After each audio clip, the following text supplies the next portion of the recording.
Sister, have you been struggling with a good girl complex? Or potentially you're a pleaser? Oprah used to call the need to please the disease to please. Because unfortunately, when we're looking to please everyone else, we're ultimately, most often, putting everyone else's needs above ourselves. And if you look deeply at the evolution of humanity and the philosophical or theological or mythological systems in which we have been living, has pretty much programmed us for that. So what do I mean? Before the monotheism existed, we were a polytheistic society. All of the aspects of the divine masculine, all of the aspects of the divine feminine were all personified through many gods and goddesses. There were many stories of great women, great men who did amazing things, and they were revered within society. But then we had the evolution of monotheism, and the storyline started to change, where within modern monotheism today, there are a lot of amazing stories of men of all different types of characters. But the female was really minimalized down to two primary archetypes within traditional theology. And those two archetypes were the virgin or the mother and the whore. That's it. The virgin, mother, or the whore. Those are two really huge extremes. The virgin and the whore. We got the good girl who's pure and submissive, and we have the whore who is dirty and wild, right? Dirty and free, or debaucherous, whatever. And that really messed up the collective female psyche.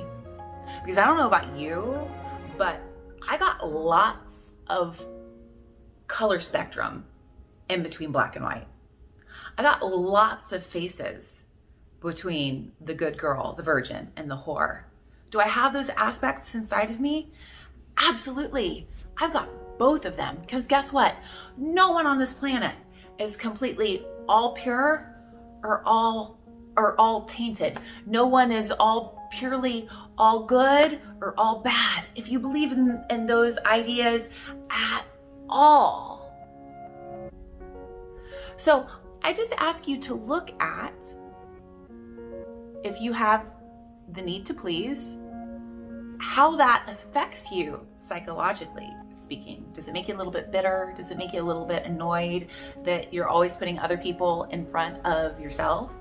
And then does it make you feel like you've been put in a box, to have to minimize yourself, to always seeking to be approved of, so you get that good girl stamp?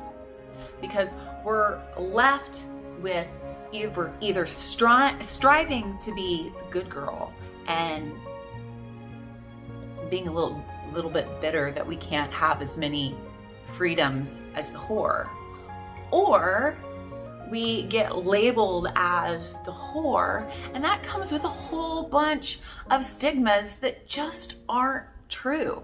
And so it leaves that woman having to deal with all of that extra stickiness that just isn't fair. So ladies, if you've been asking yourself, what's wrong with me? Why can't I be as good as the virgin? Well, guess what? Because you were made to be way more than black and white. I invite you to start doing some research about other amazing women throughout history and throughout culture who displayed all of the ranges of good and pure and determined, gritty, and maybe a bit coarse in her delivery. Because the sooner you embrace all of your faces, the good girl, the whore, and all of the ones in between, the more at peace you'll be within your being, and the more grace you'll have to not only give yourself, but everyone else in your charge, in your care, and in your community. And I know that's what we all really want, is a little bit more love and a little bit more connection. But it starts with you, sister, accepting yourself for who you are first. I love you. Namaste.